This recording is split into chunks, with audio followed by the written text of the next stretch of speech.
En una sociedad donde los movimientos migratorios son cada vez más visibles y las conversaciones sobre diversidad cultural ganan relevancia, los medios de comunicación desempeñan un papel crucial en la percepción pública de los migrantes. El lenguaje no es neutral, influye en cómo entendemos y tratamos la migración. En este episodio, Eurekers, queremos entender las dinámicas lingüísticas que perpetúan prejuicios y descubrir posibles vías para construir un discurso más inclusivo. Para ello, contamos con una de las profesoras del área de Derecho Constitucional de la Universidad Miguel Hernández, Cristina Ortega Jiménez. Bienvenida a Radio UMH. Gracias. Bueno, Cristina, nos gustaría saber cuál fue su principal motivación para investigar la relación entre el lenguaje y la migración en el discurso narrativo. Bueno, pues primero participé en un proyecto de cooperación en el Líbano, que eso me abrió un poco la mirada y fue el motivo por el que decidí empezar a hacer el doctorado centrado solamente en migración, sobre todo en los refugiados. En ese momento pues había una crisis de refugiados muy importante, refugiados sirios que acudían al Líbano pues en busca de protección y de seguridad por la guerra civil que estaba teniendo lugar en Siria y que todavía continúa.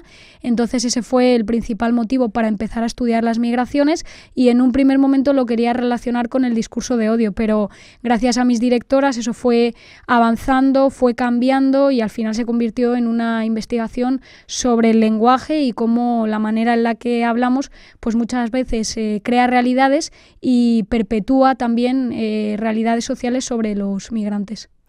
Usted habla sobre el papel de los medios en la construcción de una narrativa sobre la migración. ¿Qué factores considera más influyentes en cómo se elige el lenguaje para hablar de los migrantes?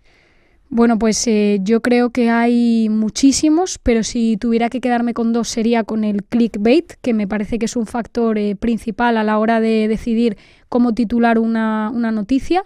Y luego creo que también la costumbre, la tradición que ha habido siempre en los medios de comunicación de utilizar determinadas palabras que no son muy rigurosas o que jurídicamente son erróneas. Pero bueno, yo creo que también hemos avanzado mucho en el tratamiento de la migración.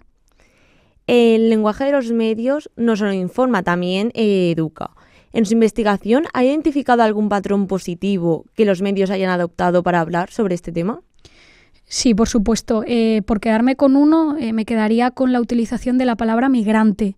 Casi todos los medios, o una gran mayoría, no solamente medios nacionales, sino también medios internacionales como la BBC, por ejemplo, abogan por el uso del término migrante en lugar de inmigrante, porque el término migrante no solamente es un término más inclusivo, que no nos dice si la persona ha emigrado o ha inmigrado, sino es un término justo, porque sirve para hablar de personas que están en tránsito, y eso es lo que es la migración, personas que están en tránsito con el objetivo de buscar una vida mejor, de buscar una vida digna, pero no sabemos si la persona que llega a España lo hace con la intención de quedarse de manera definitiva, temporal o simplemente como puerta de entrada para acudir a otro país o quizá en unos años decida volver. Por eso me parece tan importante que los medios aboguen por el término migrante, porque también hace que la migración no solamente sea vista desde el punto de vista del país de acogida, sino que sea vista, como digo, desde una manera mucho más neutral, mucho más aséptica y respetuosa con las personas que se desplazan.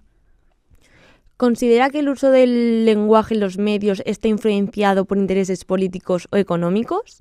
Y si es así, ¿cómo se refleja esto? Bueno, yo creo que la política lo es todo, ¿no? Los intereses políticos, en este caso creo que la migración se ha convertido en un chivo expiatorio debido a la extrema derecha, y se tiene que decir claramente y nos tenemos que posicionar los que somos investigadores o profesores. La extrema derecha ha modificado la realidad social de la migración hasta convertirla en uno de los problemas que más preocupan a la sociedad.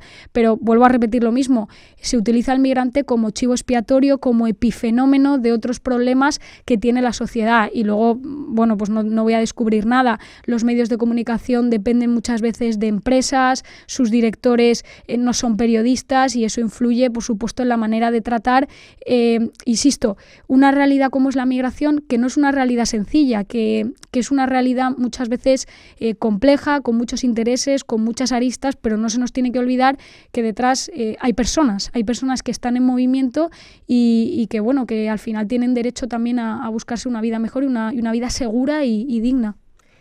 ¿Qué estereotipos te has encontrado en este lenguaje sobre la migración? Bueno, pues ha decrecido el uso, ¿no? Pero todavía nos encontramos algunos patrones, como por ejemplo el uso de la palabra ilegal, para referirse a migrantes que están en situación administrativa de irregularidad. Entonces, hay que recordar que estar precisamente en esa situación administrativa de irregularidad no es un delito. En todo caso, es una infracción administrativa, pero no es un delito, y eso hay que recordarlo. Por eso es incorrecto, es erróneo el uso de la palabra ilegal. Y luego, bueno, yo creo que hay que mencionar siempre el uso del término MENA. Pero el uso del término MENA no nace de manera peyorativa como se utiliza hoy en día. Aparece por primera vez en un protocolo de colaboración entre el Gobierno de España y el Gobierno de Navarra para acoger precisamente a menores extranjeros no acompañados. Entonces se utilizaba el término MENA pues para abreviar, porque imaginemos, ¿no?, en el protocolo, cada vez que se hacía referencia a estos niños y niñas, que es lo que son, decir menores extranjeros no acompañados, ¿no? Pues se abrevia y se utiliza MENA. Lo que pasa que luego llega más tarde la extrema derecha, que sí que le otorga una etiqueta peyorativa y sí que lo convierte pues en uno de los peores patrones que hay hoy en día para referirse, insisto, a niños y niñas extranjeros que vienen y que muchas veces pues no tienen una referencia de unos progenitores. Ese término MENA se suele también identificar con que son delincuentes, que son violadores, pero a la misma vez que se quedan con nuestro trabajo, pero que también nos quitan las ayudas, ¿no?, que es algo un poco incomprensible y un poco incoherente. Entonces, yo creo que hay que poner el foco ahí, en la utilización del término MENA, que no era en ningún caso, que no nace con el ánimo de discriminar, pero que se ha convertido en discriminatorio. Ya que has hablado del término legal o ilegal, también se habla del término extranjero. ¿Crees que ese término ha evolucionado en su uso o sigue igual que hace unos años? Bueno, yo creo, como decía antes, que los medios de comunicación han avanzado en un uso más inclusivo y respetuoso de los términos jurídicos relacionados con la extranjería, y no solamente los medios de comunicación, las leyes también. Si uno echa un vistazo a las últimas leyes aprobadas en esta materia, se utiliza, por ejemplo, el término migrante. Lo que pasa es que los conceptos en torno a la migración no dejan de ser complejos. ¿Qué significa ser refugiado? ¿Qué significa ser emigrante, inmigrante, apátrida, beneficiario de protección subsidiaria, solicitante de asilo? Es que hay muchísimas realidades, ¿no? Pero yo creo que sí que se ha avanzado y que sí que debemos tener una percepción positiva tanto de la labor de los medios como de la labor del legislador. Y hablando de esto, ¿existen diferencias en el lenguaje para hablar de refugiados en comparación con otros tipos de migrantes? Sí, claro, lo que decía antes, ¿no? Muchas veces los medios dicen entran 2 millones o 200.000 inmigrantes. Bueno, es que los medios no saben si esa persona es migrante o puede ser beneficiario del asilo, ¿no? Porque quizá cumple alguno de los requisitos que establece la normativa internacional para otorgarle la dispensa de asilo, ¿no? Entonces, lo que hacen a veces es juntar en el mismo saco a los inmigrantes, a los refugiados y a los apátridas, que son aquellos que carecen de nacionalidad, ¿no? Entonces es muy importante fomentar este conocimiento jurídico, saber que cada término hace referencia a realidades distintas, pero luego también no establecer una dicotomía entre refugiado y migrante. Los refugiados no son los buenos y los migrantes son los malos. Es verdad que tienen derechos diferentes y que tienen requisitos distintos para acceder a prestaciones o para acceder a determinadas dispensas, pero también me parece importante no establecer siempre esa dicotomía, ¿no? y llamar a las personas por los nombres correctos, pero también pensando que esos nombres lo único que hacen es señalar realidades temporales. O sea, uno es refugiado, puede ser refugiado un tiempo, puede ser migrante, pero sobre todo es ser humano, ¿no? Y es muchas más cosas, aparte de refugiado o de migrante o de extranjero. ¿Me podrías poner un ejemplo de una persona refugiada y una persona migrante? A ver, una persona refugiada es una persona... para empezar, utilizamos la palabra refugiado cuando realmente la palabra correcta sería solicitante de asilo. Porque las personas que llegan a España deben pasar por un procedimiento para saber si son, como digo, beneficiarias de esa dispensa del asilo. ¿Y qué requisitos se tienen que cumplir? Pues, por ejemplo, que yo esté huyendo de una guerra, que esté huyendo de torturas, que esté huyendo por motivo de ideología, porque me persiguen por mis opiniones. Eso daría lugar a la dispensa de refugiado. Inmigrante simplemente es una persona que decide abandonar su lugar de origen porque en teoría no cumple ninguno de estos requisitos y quiere buscar una vida mejor, pero claro, la vida va por delante del derecho, ¿no? El derecho no responde todavía a este tipo de realidades. Hoy en día estamos viendo que el cambio climático es una de las condiciones, de las causas que suponen que la gente tenga que huir de su país, ¿no? Porque no están seguros o porque, bueno, lo estamos viendo con el tema de la Dana, ¿no? Porque vivimos en zonas inundables, algunos de nosotros.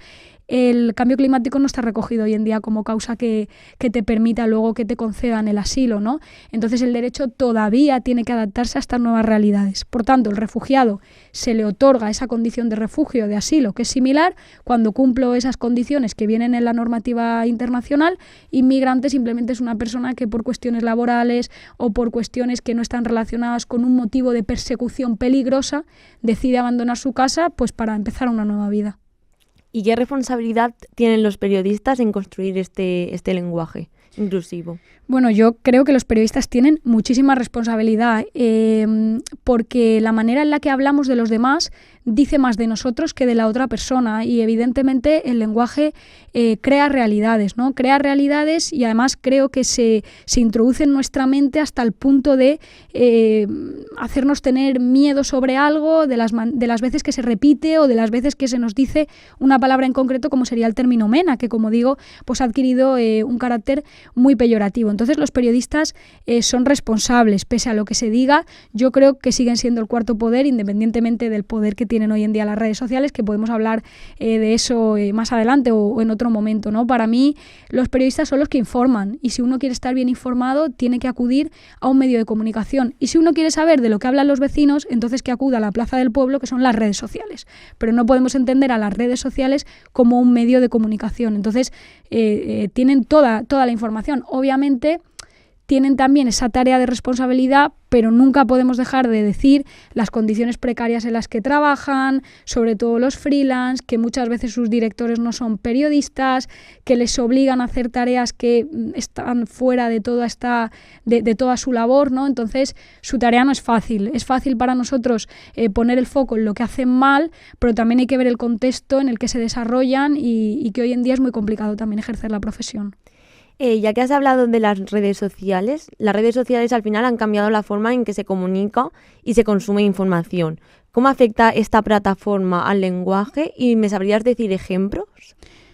Afecta muchísimo, ¿no? Para mí las redes sociales, sobre todo X, la antigua Twitter, es como la plaza del pueblo, ¿no? Uno se mete por la mañana y dice, bueno, ¿de qué está hablando la gente, no? Pero eso no es información, o sea, ahí cada uno sin ningún tipo de filtro ejerce la libertad de expresión, ¿no?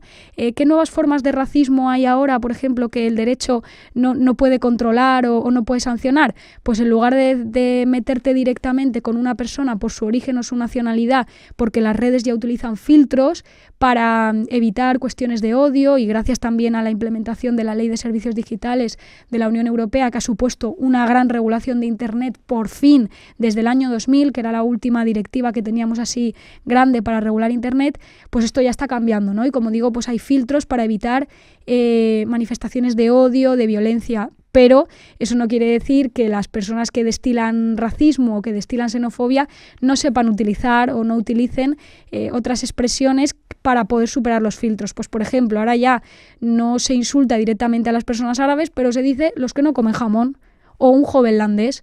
Entonces, el algoritmo que se utiliza no va a detectar nunca eso, porque los que no comen jamón también puede ser una persona vegetariana. O sea, entonces es complicado, ¿no? El racismo al que estamos asistiendo hoy en día es un racismo, como diría el profesor Fernando Rey Martínez, un racismo líquido. ¿Qué significa que sea líquido? Que es muy sutil, que es imperceptible, que a veces ni siquiera la persona que lo sufre es consciente de que están siendo racista, machista, homófoba o lo que sea contra esa persona, ¿no? Entonces, esto siempre va a ser así. O sea, el derecho es una materia lenta, es una materia a veces farragosa y tiene que ir reaccionando poco a poco a las nuevas vicisitudes sociales. En este caso, la Ley de Servicios Digitales es un avance para poder regular todo eso y poder exigirles a las plataformas que tengan responsabilidad, que no se escuden en que ellos no saben qué contenido publica fulano, no, que puedan controlar, pero ojo, teniendo en cuenta que la libertad de expresión es un derecho fundamental y que igual estamos dejando su sanción y su vigilancia en plataformas privadas que también van a hacer lo que quieran, ¿no? Entonces, la censura previa es una de las prohibiciones, una de las pocas prohibiciones que establece la Constitución española. Entonces, estamos ahí en un equilibrio constante que bueno, hay que perseguir las formas de racismo, de odio y de violencia, pero sin censurar o dejar vacío de contenido un derecho fundamental como es la libertad de expresión. ¿Y hasta dónde está esa libertad de expresión? Pues ese es el reto, ¿no? Es el reto, el desafío de este año, de todos los años, ¿no? Y de todos los que investigamos esto, pues siempre nos lo planteamos. Yo como constitucionalista no voy nunca a lanzar un mensaje de prohibición de la libertad de expresión mediante la herramienta más efectiva, que es el derecho penal. El derecho penal siempre tiene que ser la última ratio, ¿no? Lo último que se utilice. El límite a la libertad de expresión está en el derecho al honor y a la intimidad de otras personas, reconocido en el artículo 18, y por supuesto en el delito de odio, ¿no? En el delito de odio recogido en el 510 del Código Penal en cuanto a la modalidad de discurso de odio, modalidad de incitación o modalidad de menosprecio o humillación pública. A partir de ahí, si se cumplen los requisitos, si es una manifestación de odio contra un colectivo de los que se entiende como vulnerables, si hay un menosprecio público, una cosificación, una incitación clara y evidente, entonces se podrá sancionar la libertad de expresión. Pero vuelvo a lo mismo, el derecho penal siempre tiene que ser la última ratio porque establece penas privativas de libertad. Estamos hablando de meter a la gente en la cárcel por decir una barbaridad. Pues quizá tenemos que buscar otras alternativas, el derecho administrativo, el derecho civil y sobre todo la educación en derechos. Una persona no va a dejar de ser racista porque la metan en la cárcel. En cambio, si está abierta a procesos de educación, a justicia restaurativa, a encuentros con víctimas, probablemente sí que cambie un poco su mentalidad. Y volviendo al tema del lenguaje, ¿cuáles consideras que son las consecuencias sociales y psicológicas de utilizar un lenguaje excluyente para referirse a la migración? Bueno, lo que decía antes, ¿no? La manera en la que hablamos de los demás dice más de nosotros que de la otra persona. Si a mí me repiten continuamente algo, pues al final eso va a pasar a ser un patrón mío, ¿no? Un patrón que voy a tener muy claro. Si a mí me dicen que los menores extranjeros no acompañados vienen a robar, pues yo cuando vaya por la calle me lo han repetido tanto, me han informado tanto sobre eso, cuando yo crea que he visto a un menor extranjero no acompañado, probablemente tenga miedo o probablemente me separe de él o cruce a la acera de enfrente porque me siento en peligro, ¿no? Hasta el punto de que lo hemos visto, la migración se ha convertido, según las últimas encuestas del CIS, en uno de los principales problemas de la sociedad. Hombre, yo creo que hay otros problemas más importantes, la sanidad, por ejemplo, todo lo que está pasando con la DANA, la vivienda, el alquiler para la emancipación de los jóvenes. Hay problemas muchísimo más graves que la inmigración. Entonces, las consecuencias sociales para la sociedad es que el patrón se convierte en algo normal y, hombre, para las personas que lo sufren, pues como decía el profesor Landa Gorostiza, utilizar discursos de odio, lenguaje excluyente hacia las víctimas hace que éstas se sitúen en el vagón de cola de la sociedad. Es decir, si yo como migrante o como mujer, por ejemplo, estoy continuamente viendo manifestaciones de odio hacia mí, cuando yo salga a la calle voy a tener miedo de que a mí me pase lo mismo o de que esos discursos de odio se conviertan en actos de odio, en delitos de odio. Entonces, ¿qué voy a hacer? Pues me voy a quedar en mi casa tranquila y no voy a ejercer mis derechos fundamentales. O sea, voy a estar en el vagón de cola con respecto al resto de la sociedad que no tiene esos problemas, que viaja en primera clase, ¿no? Entonces, al final es una vulneración de los derechos fundamentales básicos. Y en cuanto a contextos educativos, ¿crees que se trabaja suficientemente en desarrollar una conciencia lingüística sobre la diversidad? Bueno, yo creo que la respuesta más sencilla sería decir que no, pero yo lo que veo es que la gente trabaja mucho, ¿no? Veo que los profesores, que los investigadores trabajamos mucho, veo a la gente concienciada, siempre se puede hacer más, por supuesto. Creo que lo que hay que trabajar es en darle importancia a la educación en derechos. ¿Y qué significa educación en derechos? Que cada uno sepa cómo ejercer sus derechos sin dañar al otro. Porque muchos de estos problemas que tenemos se solucionarían si la sociedad supiese cuáles son los derechos y cómo se ejercen, y sobre todo una cosa muy interesante que decía de la Cortina, filósofa, que ella decía que en el momento en que entramos en una conversación auténtica hay muy pocas posibilidades de dañarse. Y es que es eso, si Si realmente estamos cara a cara con otra persona a la que estamos insultando por su color de piel, por su orientación sexual, estoy convencida que si eso es cara a cara no se dirían las mismas barbaridades que se dicen en redes sociales. Pero claro, en redes sociales el anonimato que supone, el anonimato invita a la impunidad, invita a pensar que no me va a pasar nada, no tengo a la otra persona enfrente, es como una realidad abstracta la que estoy metida, ¿no? Como decía Parisier, como filtros burbuja de donde no salgo. Entonces, lo que hay que hacer es educación en derechos constitucionales con una vertiente importantísima en alfabetización mediática, en cómo utilizar las redes sociales sin dañar al otro y cómo no creer que eso es una plaza del pueblo donde yo puedo decir lo que quiera y que no va a tener ninguna repercusión. Estamos trabajando en ello, se está trabajando mucho. Vuelvo a citar la Ley de Servicios Digitales o el Plan de la Unión Europea de Alfabetización Mediática, pero todavía hace falta que trabajemos nosotros, como ciudadanos, que nos informemos y que desarrollemos un espíritu crítico, que también me parece fundamental. Para ir terminando, en las recientes noticias sobre insultos racistas en el fútbol, se evidencia una vez más el poder del lenguaje para herir y excluir. ¿Qué medidas recomendaría implementar a nivel de medios y de instituciones deportivas para contrarrestar el lenguaje racista? Bueno, esto es el eterno debate, ¿no? Si es el derecho administrativo, los organismos públicos los que deben arrogarse la facultad de sancionar. A mí me plantea dudas. Como constitucionalista me plantea dudas que sea el derecho administrativo, la vía administrativa, la que regule derechos fundamentales, la que sancione la libertad de expresión, porque un derecho fundamental tiene que ser regulado mediante una ley orgánica. Entonces, me plantea dudas, aunque sé que la mayor parte de la doctrina es proclive a esto, a que sean organismos públicos, comisión de antiviolencia, de xenofobia, un ayuntamiento, quien pueda establecer sanciones en lugar de acudir al derecho penal, que claro, es la medida más efectiva y la que debería ser la última, ¿no? Entonces es el eterno debate. Quizá deberíamos hablar del derecho civil, que es poco comentado en estos casos, de la justicia restaurativa, que cada vez que comento esto en clase, pues muchas personas abren los ojos como diciendo justicia restaurativa, que yo tenga que sentarse la víctima y el victimario y mirarse a la cara y hablar de lo que le ha hecho. Pues oye, esto me parece que hay que estar preparado para hacerlo, hay que tener mucha educación constitucional, pero que puede ser una buena medida, ¿no? El hecho de que los autores de este tipo de racismo, de xenofobia, puedan mirar a la cara a la persona a la que se lo están diciendo. Luego el ambiente del fútbol es un ambiente muy complejo, es un ambiente en que la gente pues está caliente, ¿no? Porque estás en un partido de fútbol donde está tu equipo enfrentándose a otro, no eres racional, te dejas llevar por los colores a un equipo, que eso no tiene nada de racionalidad. Si tú preguntas a la gente por qué eres de este equipo o eres de otro, no te saben decir porque mi padre, porque mi madre, pero no hay una razón clara que explique por qué somos de un equipo o de otro. Entonces, esa irracionalidad muchas veces se traduce pues en lo que hemos visto, racismo hacia Lamine Yamal, hacia Vinicius, hacia Mayra Ramírez, que en el fútbol femenino también sucede, pero no copa tantos titulares, ¿no? Y además les dicen auténticas barbaridades a las futbolistas. Entonces, ¿la opción es el derecho administrativo, es el derecho penal? Hemos visto los casos recientes a Vinicius que se están castigando mediante la vía penal como un trato degradante del 173 con la agravante del 22.4. Esto me parece también complicadísimo.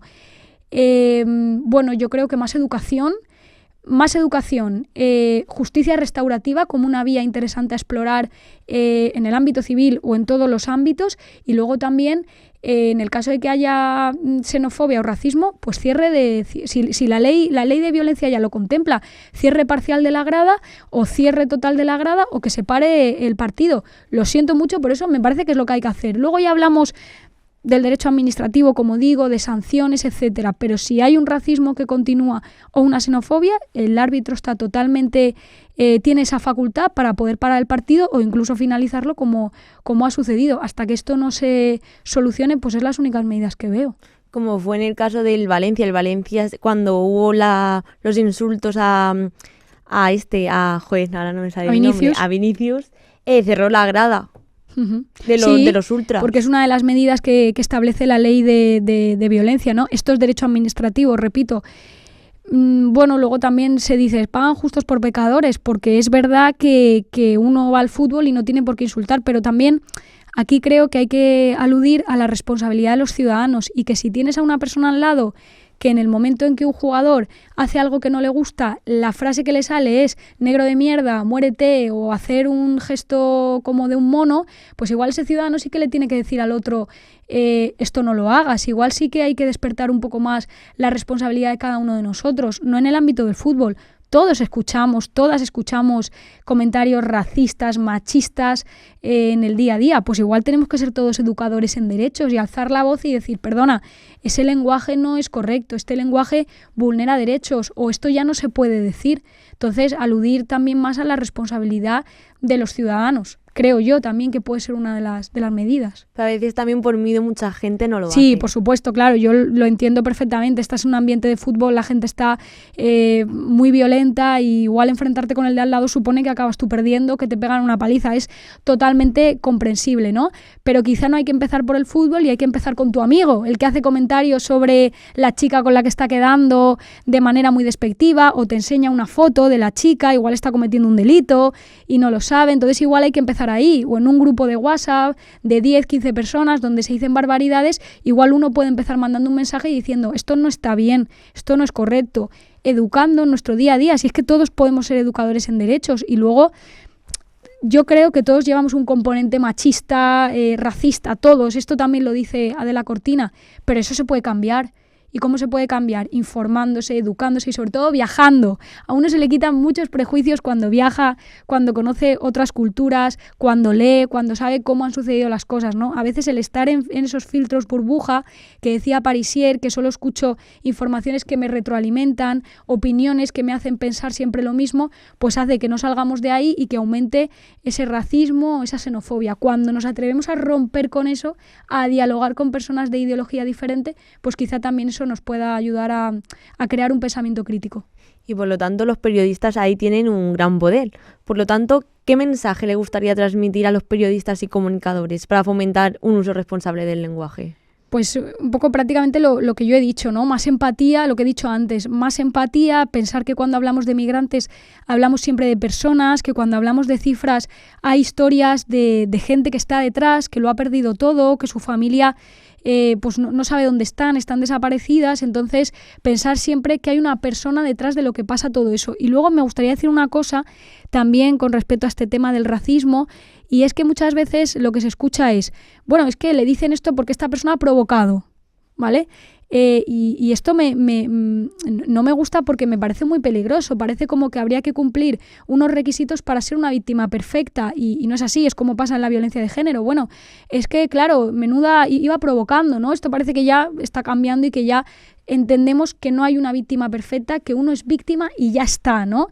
Entonces no hay que cumplir unos requisitos para ser una víctima y ningún comportamiento que hagamos provoca o justifica el racismo, la xenofobia, cualquier delito. A mí me puedes caer fatal, me puedes haber hecho la peor de las cosas, pero yo no te puedo pegar un puñetazo. Y todo el mundo entiende esto, que la violencia no está justificada en ningún caso. Pues el racismo, el discurso de odio, tampoco. Entonces, ahí yo creo que los periodistas tenemos que ser muy conscientes, mucha empatía con las personas que hay detrás, valores constitucionales, educación constitucional. Los derechos humanos, no se debate sobre ellos. Los derechos humanos están reconocidos en la Constitución, en tratados internacionales y no se debaten. Es algo que es el esqueleto de nuestra sociedad y que no deberíamos entrar al juego de debatir si hay que cambiar uno u otro. Y luego, claro, por supuesto, conocimiento jurídico, conocimiento específico, pero vuelvo a lo mismo. Los periodistas trabajan en condiciones de precariedad, a veces son periodistas, comunicadores audiovisuales, hacen de todo, ¿no? Fotógrafos, choferes, entonces también hay que mejorar un poco la profesión. Y luego otra cosa, tenemos una ley de prensa franquista. Yo creo que ya va siendo hora de sentarnos a legislar para al menos regular una nueva ley de prensa. Quizá una ley muy sencilla, ¿no? Una ley que no suponga una limitación de la libertad de expresión, pero por favor, somos un país democrático, creo que no es serio que tengamos una ley de prensa que sí, vacía de contenido y todo lo que queramos, pero de la época franquista, de una época preconstitucional, ¿no? Entonces, creo que debemos sentarnos a hacer eso, sí. Pues Cristina Ortega Jiménez, profesora del área de Derecho Constitucional de la Universidad Miguel Hernández. Muchísimas gracias por compartir sus conocimientos con nosotros. A vosotras.